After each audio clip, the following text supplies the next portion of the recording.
Almost आप continue करते हैं, बाकी लोग जुड़ते जाते हैं। तो मैं जो कह रहा था कि ये जो मिमिक्री अपने आप में एक रेस्पेक्टेबल आर्ट है, लेकिन हम अभिनेताओं का काम मिमिक्री करना नहीं है या फॉलो करना नहीं है। इस फॉलो करने से बचना पड़ेगा। काफी जने हैं, और खास करके आप लोग जो यंग हैं, तो वो कहते हैं अरे उन्होंने ऐसे अभिनय किया है। आप स्क्रीन पे किसी को देखते हैं, कहते हैं कि वो ऐसा कर रहा है। आपको अपनी तरह करना है, अपने समझ के साथ करना है। तो मैं जो बातें कर रहा हूँ वो आपके अपने समझ को डेवलप करने की बात कर रहा हूँ।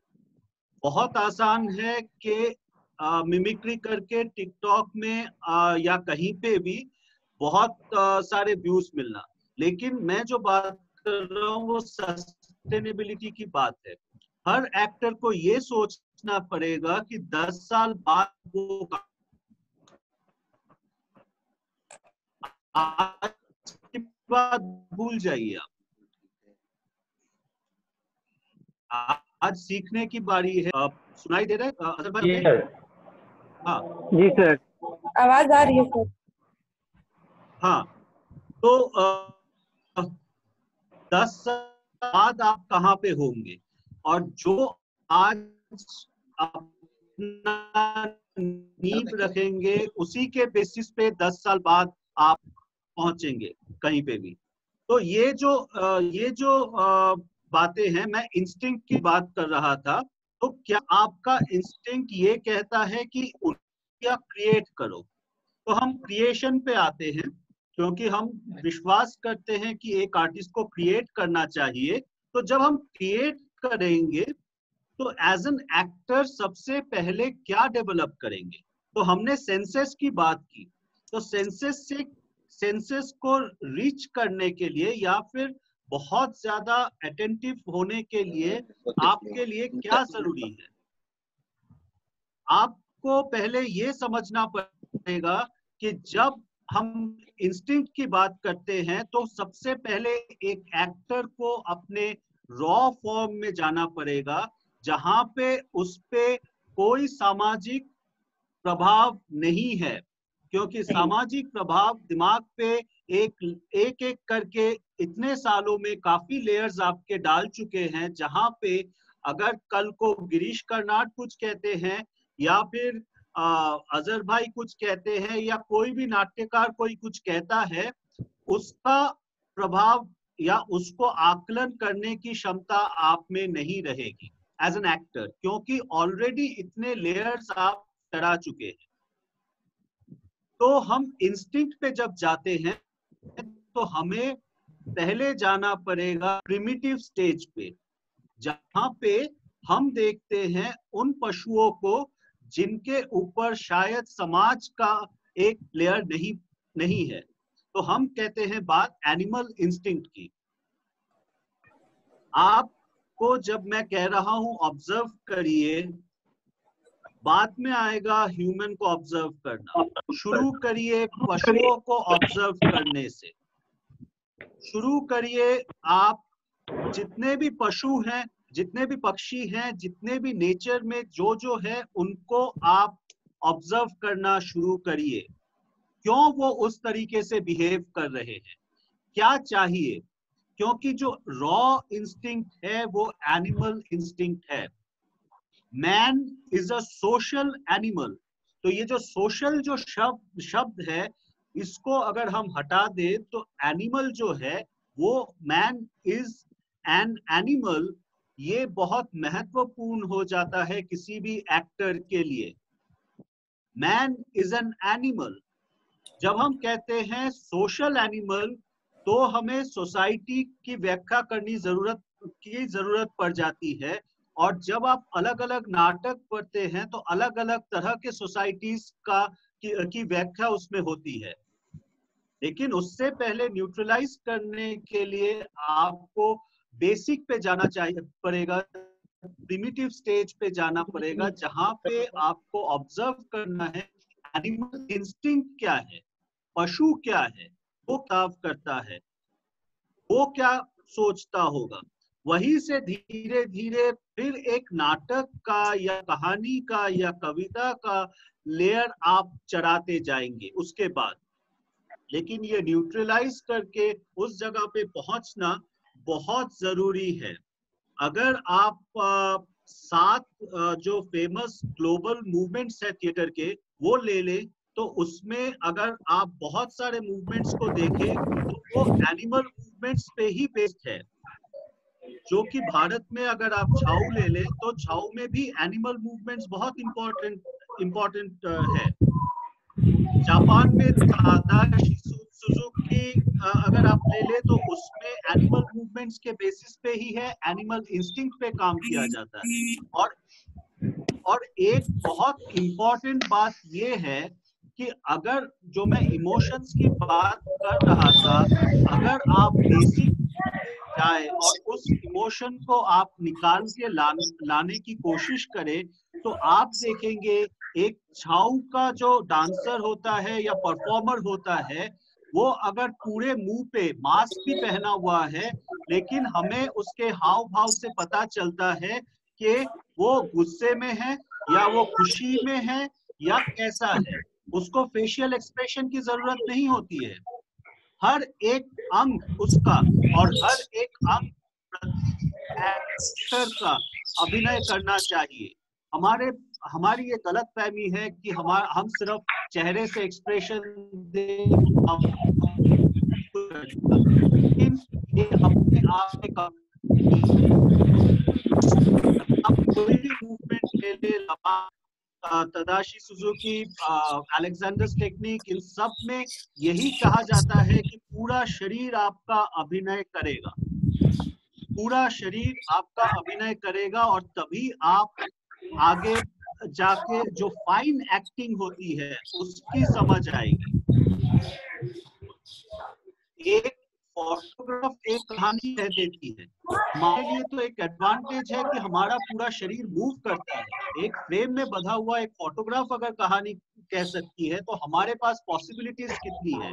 लेकिन उस पॉसिबिलिटीज को एक्सप्लोर करने के लिए हमें शुरू वहां से करना होगा जहां पे हमारी जो इनपुट मैकेनिज्म है, इनपुट मैकेनिज्म हमारा बहुत साफ होना चाहिए, बहुत समझदारी के साथ हमें एनालिसिस करना चाहिए, फिर हमें शरीर को बताना चाहिए कि ये एक्सप्रेशन दो।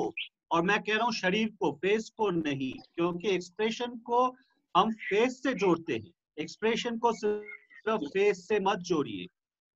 एक्सप्रेशन हमारे हाथ भी होते हैं, जो हाथों से जो मुद्राएं हैं, हस्त मुद्राएं हैं, वो भी अपने आप में एक्सप्रेस करते हैं।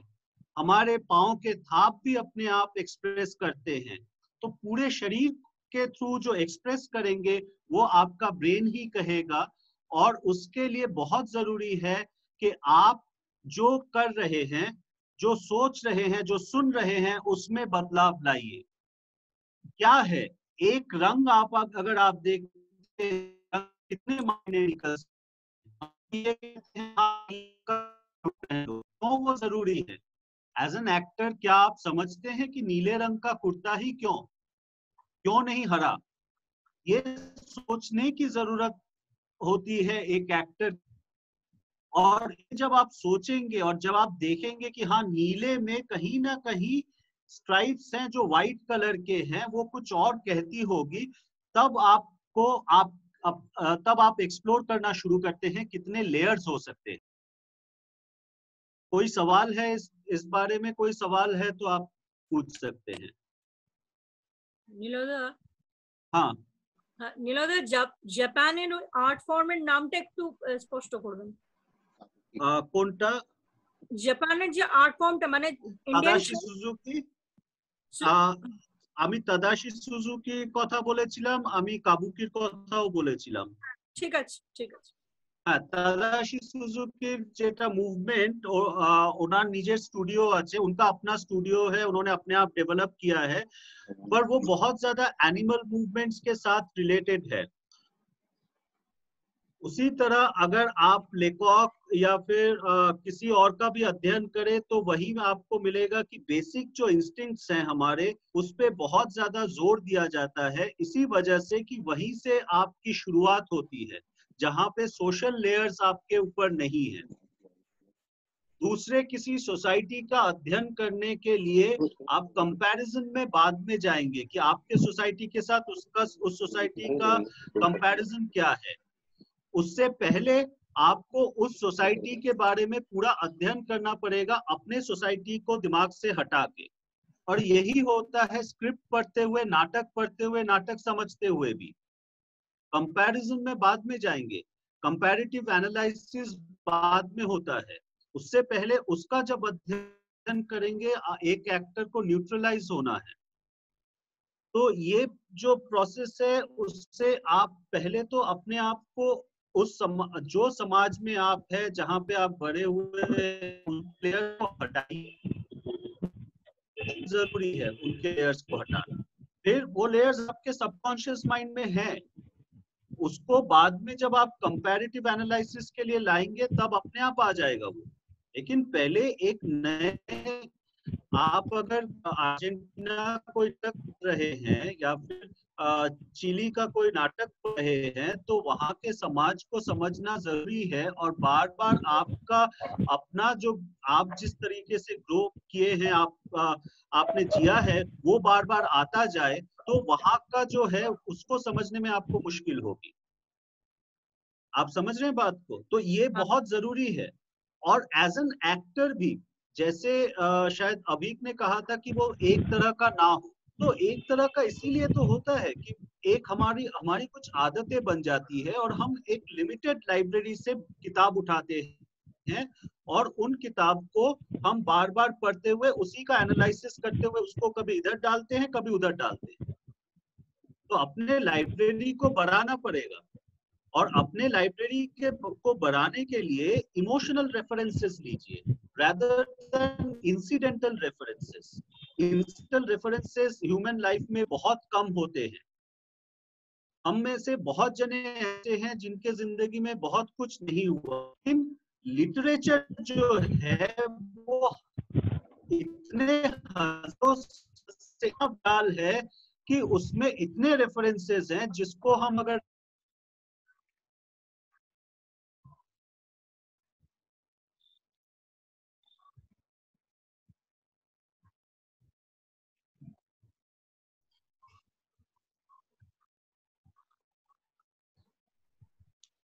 लगता है निलय भाई का नेटवर्क फिर डाउन हो रहा है, हो गया है ऑलमोस्ट। निलय भाई,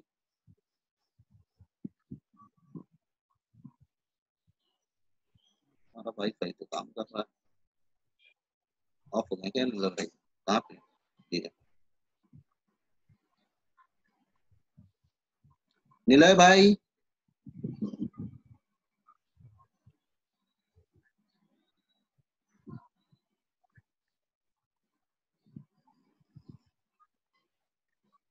निलय भाई निकल गए क्या बाहर?